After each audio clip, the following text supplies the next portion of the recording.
नमस्कार, big debate में आपका स्वागत है। मैं हूं आपके साथ सुदीपक भदौरिया। मध्य प्रदेश विधानसभा चुनाव 2018 में कांग्रेस ने बीजेपी को सत्ता से बेदखल कर दिया था।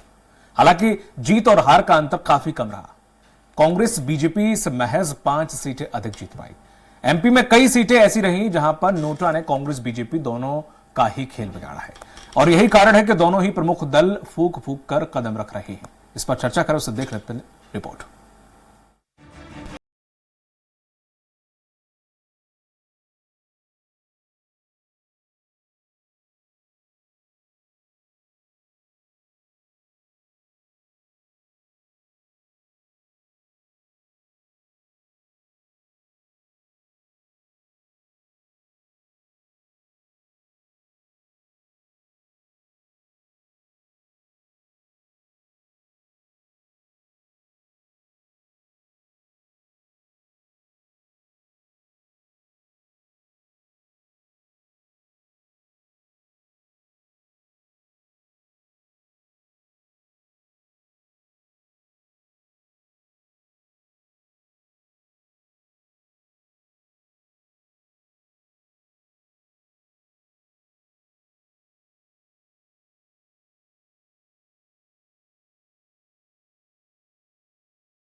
रही है कि अगर आप नोटा का इस्तेमाल करेंगे तो आपका वोट खराब होगा। इससे बेहतर है कि आप अपने वोट का इस्तेमाल करें। ऐसे में देखने वाली बात ये होगी कि आने वाले चुनाव में आम जनता दलों की बात मानकर नोटा का कितना कम इस्तेमाल करते हैं या फिर पूर्व चुनाव की तरह नोटा एक बार फिर से कई सीटों के समीकरण बिगाड़ेगा। सलमान खान, स्वराज एक्सप्रेस।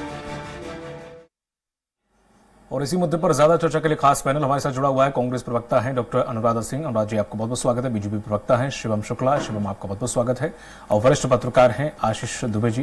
दुबे जी, आपका बहुत बहुत स्वागत है। जिस तरह से शिवम अगर देखा जाए तो 2018 में तकरीबन 18 सीटों पर नोटा का प्रभाव ज्यादा रहा था, मतलब हार जीत में काफी ज्यादा निर्णायक भूमिका में, क्योंकि हारे में जो अंतर था उससे ज्यादा नोटा पे पड़े थे, जिसमें से बीजेपी को 11 सीटों पर नुकसान हुआ था। तो ये कहा जाए कि नोटा दबाने से बीजेपी को, सत्ताधारी दल को, हालांकि ये विषय है विचार विमर्श का, अब तक कोई निष्कर्ष निकला नहीं है कि एक्चुअल में किससे फायदा होता है और किससे नुकसान होता है, कि सत्ता पक्ष या विपक्ष। तो इस नोटा को आप किस तरह से देखते हैं? क्या बीजेपी को कोई तकलीफ है या कांग्रेस, दोनों कोई तकलीफ है? देखिए, सबसे प्राथमिक चीज यह है कि पिछले चुनावों में कांग्रेस पार्टी ने पूरे मध्य प्रदेश में एक वर्ग संघर्ष की स्थिति उत्पन्न करने का काम किया था।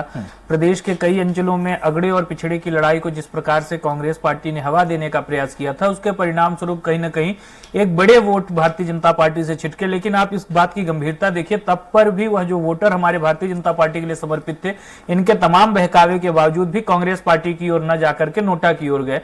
और स्वाभाविक तौर पर पिछले चुनावों में जिन लोगों ने नोटा को मतदान किया था, उन्होंने देखा कि उनके वोट का किस प्रकार से दुरुपयोग हुआ, और 15 महीने के लिए कमलनाथ जी की सरकार जो मध्य प्रदेश में रही, उसने मध्य प्रदेश की पूरी प्रगति और विकास की गति के चक्के को रोकने या अवरुद्ध करने का काम किया। तो स्वाभाविक तौर पर मतदाता अब जागरूक हो चुका है, वह इस बात को समझ रहा है किस प्रकार के तंत्रों का उपयोग करने से अंतोगत्वा जो देश विरोधी शक्तियां हैं, जो सनातन विरोधी शक्तियां हैं, जो विकास विरोधी शक्तियां हैं, उनको मजबूती मिलती है। तो स्वाभाविक तौर पर इस बार मतदाता पूरी तरीके से जागरूक और दृढ़ है कि भारतीय जनता पार्टी के साथ समर्पित भाव से मतदान करना है। और यही कारण है कि इस बार जिस जनादेश की ओर हम धीरे धीरे आगे बढ़ रहे हैं, वह अपने आप में ऐतिहासिक होगा।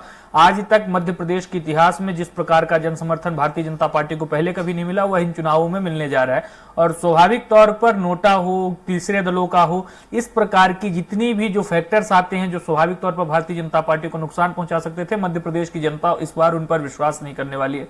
नोटा के कुपरिणाम मध्य प्रदेश के मतदाताओं ने पिछले चुनावों में देखे थे। और यह जो तीसरे मोर्चे की बात होती है, जब इंडी अलायंस बना, उनकी देखा गया कि किस प्रकार से वैचारिक विरोध उनके बीच है, न कोई नीतिगत समझौता है, न कोई कहीं न कहीं विचारों को लेकर के उनकी सहमति है। तो इन तमाम चीजों को मध्य प्रदेश का मतदाता नजदीकी के साथ ऑब्जर्व कर रहा है।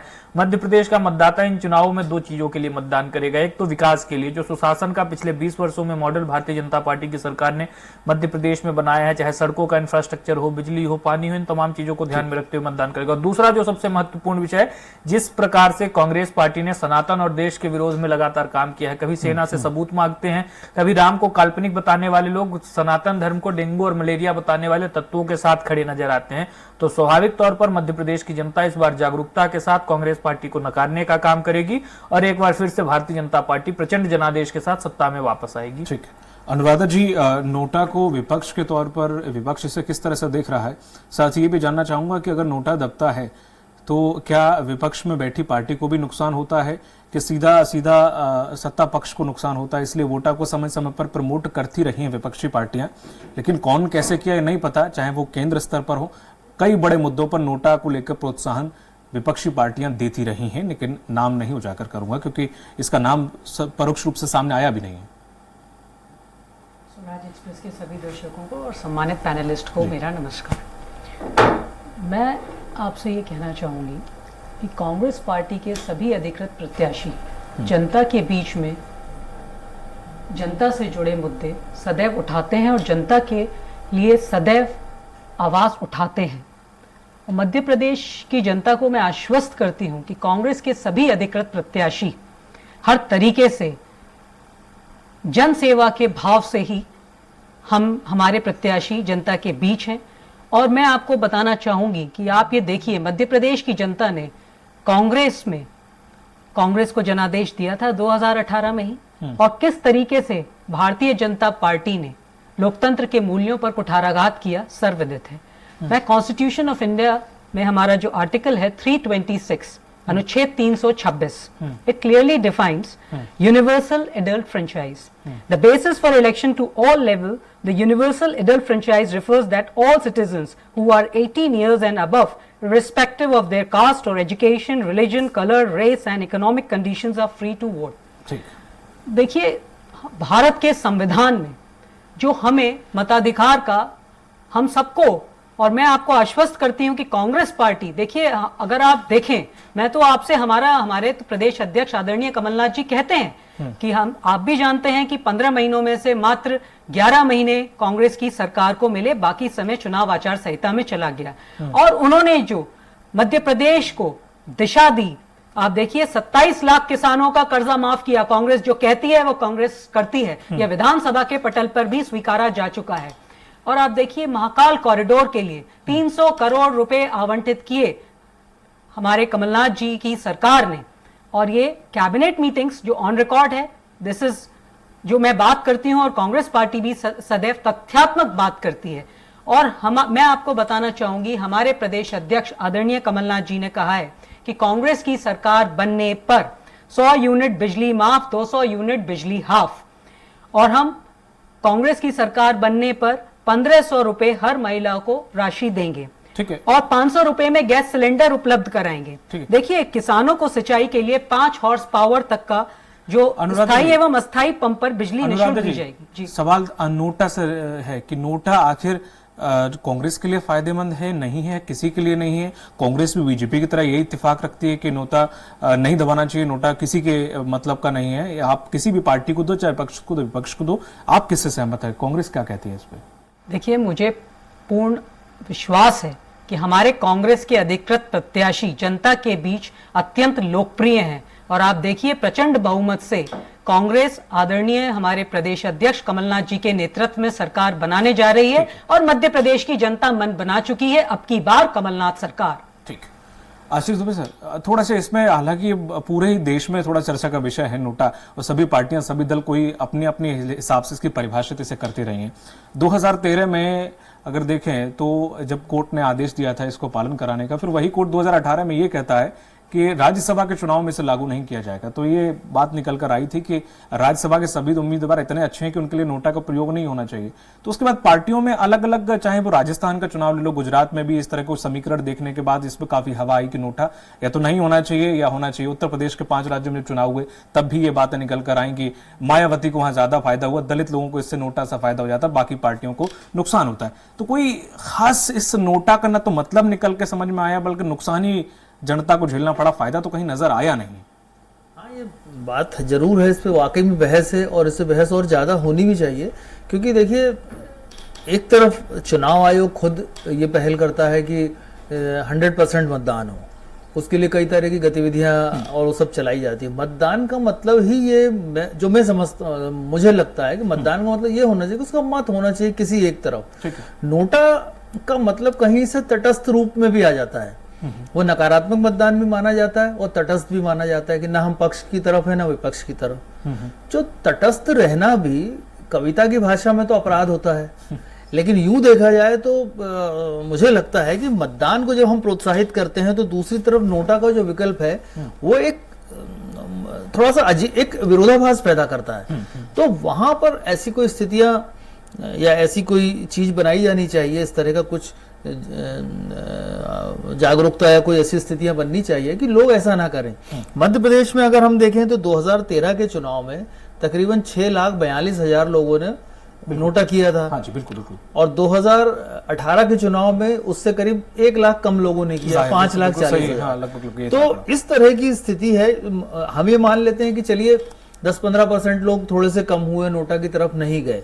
2018 में उन्होंने मतदान किया, तो अगर हम उसको यूं देखें कि 2013 में उन्होंने नोटा ज्यादा दबाया, यानी वो उस वक्त की भाजपा सरकार के पक्ष में भी नहीं थे और कांग्रेस से भी पूरी तरह भरोसेमंद नहीं थे, तो 6.5 लाख ने दबाया। लेकिन फिर अगले चुनाव में 18 में जब सरकार बदली, उस वक्त 6.5 लाख उस समय कम नोटा के वोट डले। तो इसका मतलब कुछ लोगों ने किसी एक तरफ होना बेहतर समझा कि या तो हम सरकार बदलें या ना बदलें, जो भी उनका पक्ष रहा होगा। तो ये बहुत सारी चीजें हैं, इनमें अलग अलग निष्कर्ष सबके निकल सकते हैं। लेकिन नोटा का जो उपयोग है, मुझे लगता है इसको न्यूनतम किया जाना चाहिए।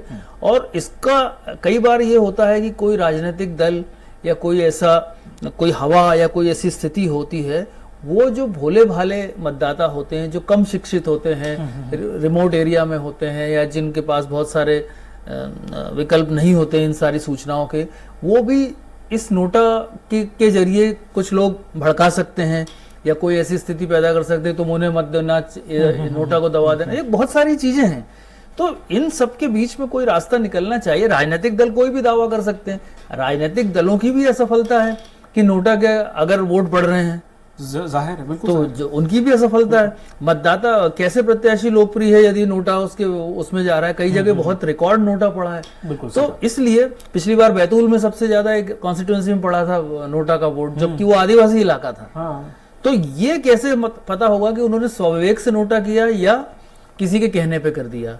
तो इसलिए ये विकल्प जो है, मुझे कम से कम मेरे राय में तो ये इसका बहुत न्यूनतम उपयोग होना चाहिए। बिल्कुल। शिवम जी, जिस तरह से देखा जाए, जैसे कि सर ने आंकड़े रखे थे 2013 में लोकसभा चुनाव के समय तकरीबन वाकई 4 लाख के समथिंग ऐसे थे, जो कि बहुत बड़ा आंकड़ा था मध्य प्रदेश का, यह आज भी दर्ज है।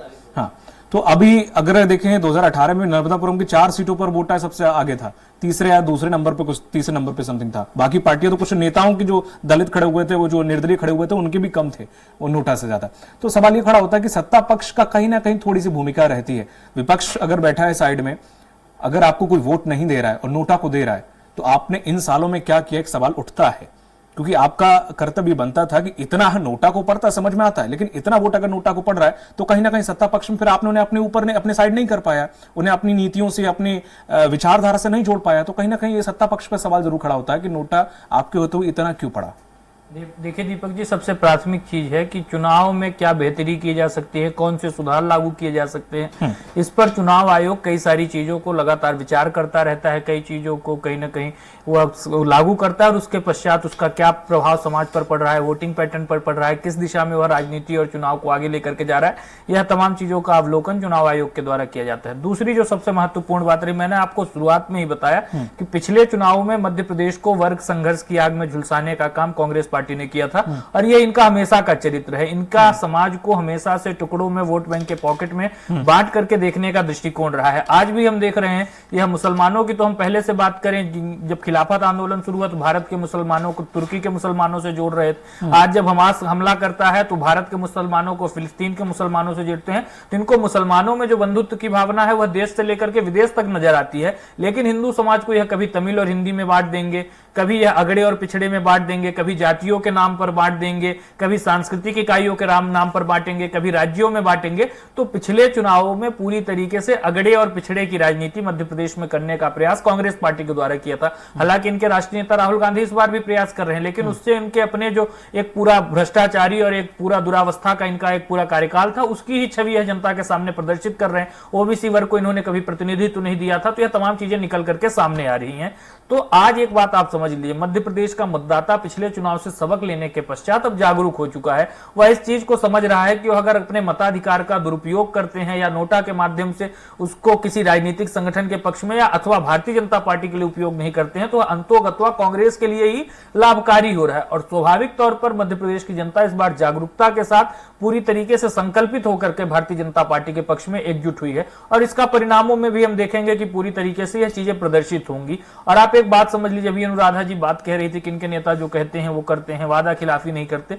पिछले चुनावों में कर्ज माफी का वादा किया था, क्या किया? 27 लाख किसानों का कर्ज माफ करके पीठ थपथपा रहे। हाथ में 1 से 10 तक की गिनती गिनी थी कि 10 दिन में कर्जा माफ नहीं हुआ तो मुख्यमंत्री बदल दूंगा। मुख्यमंत्री नहीं बदला। फिर आज बोलते हैं कि हमको 15 महीने सरकार चलाने का मौका मिला, उसमें से 2.5 महीने निकल गए आचार संहिता में, 11 महीने सरकार चलाए। अरे 11 में से 15 में से आप 2 घटा दोगे तो 13 होंगे। 11 महीने आपने कैसे सरकार चलाई? यहां पर भी इनका गड़बड़, घोटाला और भ्रष्टाचार। तो देखिए, कांग्रेस तो अपनी उसी गति के साथ चल रही है। भारतीय जनता पार्टी ने चीजों को बेहतर किया है। सांगठनिक स्तर पर हमारे कार्यकर्ता लगातार लोगों के साथ संपर्क में रहे, उन्होंने चीजों को जनता के सामने प्रदर्शित किया है। हमारे केंद्र से लेकर के प्रधानमंत्री जी हो या हमारा बूथ का कार्यकर्ता, सभी चुनाव में पूरी एकजुटता और पूरी तन्मयता के साथ खड़े होकर के मध्य प्रदेश के मतदाताओं को जागरूक कर रहे हैं, मतदान करने की अपील कर रहे हैं और अपने मत का सार्थक प्रयोग करने की भी अपील कर रहे हैं और भारतीय जनता पार्टी के पक्ष में चुनाव प्रचार कर रहे हैं। वहीं कांग्रेस पार्टी के नेता आज बुरी तरीके से गुटबाजी में डूबे हुए हैं। उनके बयानों में जो उनकी खींच है वह प्रदर्शित हो रही है। यह तमाम चीजें आज इस चुनाव का कहीं ना कहीं क्या परिणाम होने जा रहा है उसको स्पष्ट करती है। अनुराधा जी, विपक्ष पर यह नोटा का थोड़ा सा ज्यादा संपर्क ऐसा कहा जाता रहा है, पार्टियां कहती रही हैं और ये कहते हैं कि हम डूबे डूबे सनम तुम्हें भी ले डूबेंगे वाला हाल कुछ होता है कि हम तो हार ही रहे हैं लगभग तुम्हें भी, ये तो ज्यादा वोट से ना हार रहे, मतलब एक अंतर कम हो जाए, ये भी एक इस्तेमाल किया जाता है हथकंडा। और ये प्रयासरत रहा है कहीं ना कहीं विपक्ष का, सिर्फ मैं कांग्रेस की बात नहीं कर रहा हूं, बाकी और विपक्षी पार्टियों में अन्य अन्य राज्यों में इसका इस्तेमाल या फिर लोगों को भ्रमित करने की कोशिश करती रही कि नोटा दबाओ। तो क्या कांग्रेस वाकई इस प्रकार की किसी भी नीति से इत्तेफाक रखती है कि हाँ नोटा का इस्तेमाल करो तो एक अंतर भी कम हो सकता है या फिर बराबर की बात आ सकती है, ऐसा कुछ? कांग्रेस सदैव जनता से जुड़े मुद्दे उठाती है और मतदाताओं को हमेशा जागरूक करती है, और कांग्रेस जो कहती है वो कांग्रेस ने सदैव किया। अभी मेरे विद्वान साथी बता रहे थे, AIIMS all India institute of medical sciences IIT, आप मैनेजमेंट इंस्टीट्यूट्स लीजिए, सेंट्रल यूनिवर्सिटीज लीजिए, भाभा एटॉमिक रिसर्च सेंटर लीजिए, ये सब कांग्रेस पार्टी की देन है। कांग्रेस पार्टी सदैव विकास, मैंने बीच में लेट मी कंप्लीट, नहीं, जब आप इस प्रकार की बातें बोलती हैं तो आपको अपने तथ्य कम से कम क्लियर मैं बिल्कुल तथ्य कर रही हूँ, आप तथ्य चेक कर लीजिएगा कि कब हुआ, 5 किस ईयर में हुआ, बनाए थे, किसकी 17 एम्स सरकार हमने थी? बनाए, एम्स किसकी सरकार में 5 एम्स बना करके पेट खपा रहे हैं पूरे देश के प्रत्येक राजधानी में एम्स बनाने का सरकार में फॉर्म हुए, हमारी सरकार कर रही एटॉमिक है। रिसर्च सेंटर कहां, कौन किसकी सरकार थी? केंद्र में कांग्रेस की सरकार थी। कांग्रेस ने हमेशा मध्य प्रदेश को और देश को विकास आधारित राजनीति करती है। कांग्रेस सदैव अंतिम पंक्ति के व्यक्ति को किस तरीके से लाभान्वित किया जा सके, कांग्रेस की हर पॉलिसी इसी ओर रहती है। देश की जनता गवाह है, मध्य प्रदेश की जनता गवाह है, जो हमने कहा वो हमने किया।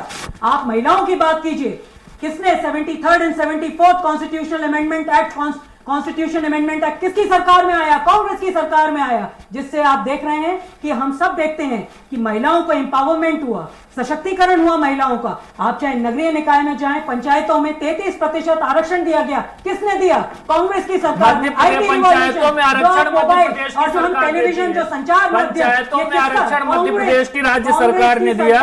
कांग्रेस हमेशा विकास, कांग्रेस के प्रवक्ता टीवी पर बैठ करके किस स्तर का झूठ बोलते हैं या किसी से छिपा हुआ नहीं है। देखिए, बीच में इंटरप्ट करने से आप क्या कर लेंगे? आपने जो किया है आप तो वो बताइए ना, आपने कितने रोजगार दे दिए? आज देश की इकोनॉमी को गर्त में ढकेल दिया है भारतीय जनता पार्टी ने। कुछ क्षण बचे हैं बस, अब बात। कांग्रेस हमेशा विकास आधारित राजनीति करती है और मध्य प्रदेश की जनता, और हमेशा कांग्रेस की नफरती राजनीति को मध्य प्रदेश की जनता ने नकारने का काम किया है। ठीक है, मध्य प्रदेश की आशीष जी, जनता ने 2018 में ही कांग्रेस को तब भी आपको मत प्रतिशत ज्यादा नहीं मिले थे। ठीक है, ठीक है। जोड़ तोड़ के गठबंधन की सरकार बनाई थी। शिवम, ठीक है, जनता ने देखा है। अनुराधा जी, अब चुकी है आपकी बात कमलनाथ सरकार। ठीक है, ठीक है, ठीक है, ठीक है। नियत से लेकर के नारे तक इनको शिवम, चुराने की आवश्यकता पड़ती है। थोड़ा सा प्लीज आशीष सर, जिस तरह से 2018 में हमने देखा कि जिसको वोट परसेंट ज्यादा मिला उसको सीटें कम मिली और जिसको सीटें ज्यादा मिली उसको वोटिंग परसेंट कम मिला, और ये कहीं ना कहीं कारण था नोटा का, ये भी अध्ययन में समझ में आया। अब सवाल ये खड़ा होता है कि इसका कोई वैकल्पिक व्यवस्था की जा सकती है, और पार्टियां मुखर होकर इस चीज को लेकर क्यों आगे नहीं रखती कि नोटा को समाप्त किया जाए या उसकी कुछ और वैकल्पिक व्यवस्था की जाए? यही हो सकता है कि नोटा को राजनीतिक रूप से, सियासी रूप से इंटरनली कोई हथियार बनाया जाता हो, इसलिए राजनीतिक पार्टियां इसको पूरी तरह से खत्म नहीं कर पा रही हैं, नहीं करना चाहती। लेकिन इन सब से अल्टीमेटली नुकसान तो फिर भी किसी ना किसी राजनीतिक दल को ही होता है। अगर इस बार किसी को बच गया नुकसान तो अगली बार हो जाएगा। तो ये ऐसा जो विकल्प है या ऐसा जो चीजें हैं, इसका कोई मुझे लॉजिक नहीं लग रहा है कि अगर इसको आप प्रमोट भी नहीं कर रहे हैं और विरोध भी कर रहे हैं, ये दोनों अजीब चीजें हैं। कोई एक चीज होनी चाहिए किसी पर, जो मैंने कहा तटस्थ रहना बहुत खराब है। तो इसलिए अगर इस पर राजनीतिक पार्टियां डिबेट करें, आयोग से मांग करें, उससे गुणदोष पे बात करें, उसके आंकड़ों पे बात करें, लाभ और हानि पे बात करें, तो नोटा का कोई विकल्प हो सकता है। और उसका विकल्प मुझे तो यही लगता है कि या तो उसको खत्म किया जाएगा या उसको चालू किया जाएगा, तो और रिफाइंड रूप में उसको सामने लाया जाएगा। मायने तो निकले उसका कोई मायने तो निकलेगा। राजनीतिक दलों को बस यही, अभी भी जो राजनीतिक बहस में नोटा का शब्द का उपयोग हो या उसकी चीजों को लेकर बहुत ज्यादा बातें नहीं हो पाएंगी। वो बातें सिर्फ ये है कि सरकार और ये और प्रभाव और असर, ये तो इसीलिए मुझे लगता है कि नोटा कभी कभी जो है एक दवा छिपा सा एक वेपन भी बन सकता है या बनता होगा। तो जैसे 7-7.5 हजार वोट एक कॉन्स्टिट्यूएंसी में वोटर नोटा को मिल जाना मध्य प्रदेश में, ये एक बड़ा वो है कि मतदाता खुद ही भ्रमित है। बिल्कुल सही। मतदाता के पास जब ये अधिकार है कि वो अपनी सरकार, अपना प्रतिनिधि चुने, या तो उसको हराए या किसी और को जिताए, या जो भी उसके पास विकल्प है, तो यदि वो उसको नहीं चुन रहा है तो कई सवाल पैदा कर रहा है। और फिर जो ऐसा भी हो कि हाँ, जिन लोगों ने नोटा डाला उन पर अध्ययन हो कि आखिर आपने नोटा क्यों डाला, या फिर कहाँ ऐसी कमी है या कहाँ कुछ ऐसी व्यवस्था होनी चाहिए, वो भी उनसे सवाल जवाब या फिर कुछ उनका आइडेंटिफिकेशन नहीं होता, कौन ने डाला, कैसे डाला। मतदान तो चूंकि गुप्त ही रहता है, तो इसलिए समस्या है। लेकिन ऐसे लोगों को, समाज के लोगों को सामने लाके एक नीचे के स्तर पे समाज में बहस कराई जा सकती है कि नोटा आखिर उन्हें क्यों पसंद आता है, तो इसका विकल्प क्या है, ये चीजें बात की जा सकती है। मध्य प्रदेश में जो राजनीति में अभी जो सारी चीजें चल रही हैं उसमें मुझे लगता है कि जो 13 और 18 में जो अंतर आया है, मुझे लगता है हो सकता है नोटा का कोई अंतर, यदि अगर राजनीतिक दल इसमें दिलचस्पी नहीं ले रहे हैं तो नोटा में अंतर और आएगा और कमी आ सकती है, क्योंकि चीजें बहुत सारी बदली हैं, लोगों की जरूरतें बदली हैं, मुद्दे बदले हैं, और मुद्दा जो अब है अंतर्राष्ट्रीय कोई मुद्दा है नहीं, ये मुद्दा जो है बेसिक लोगों की जरूरतों पे है। कोरोना के बाद का ये चुनाव है जिसमें तेजी से बहुत सारी चीजें बदली हैं और अपेक्षा, जरूरतें और कमियां, ये सब चीजें साफ दिख रही हैं। तो इसमें जो समाधान की बात करेगा उसको फायदा मिलेगा, या जो समस्या को तथ्यात्मक रूप से सामने रखेगा उसको फायदा मिलेगा। बिल्कुल। चलिए, इस चर्चा में शामिल होने के लिए अनुराग जी आपका, शिवम जी आपका और आशीष सर आपका बहुत बहुत शुक्रिया। तो जिस तरह से नोटा को लेकर जब से ये इंट्रोड्यूस हुआ है, पार्टियां अलग अलग अपने अपने तरीके से परिभाषित करती रही हैं और लगातार इस पर आरोप गढ़ती रही है। जिसको फायदा होता है वो नहीं गढ़ता, जिसको नुकसान होता है वो कहीं ना कहीं इस पर सवाल भी खड़े करता रहा है, लेकिन खुले रूप से कोई भी इसे हटाने या फिर इसमें संशोधन करने के लिए सामने नहीं आया। अब देखने वाली बात ये होगी कि अब जो चुनाव आ रहे हैं इनमें नोटा क्या भूमिका निभाता है और क्या नहीं। मुझे दीजिए इजाजत, नमस्कार।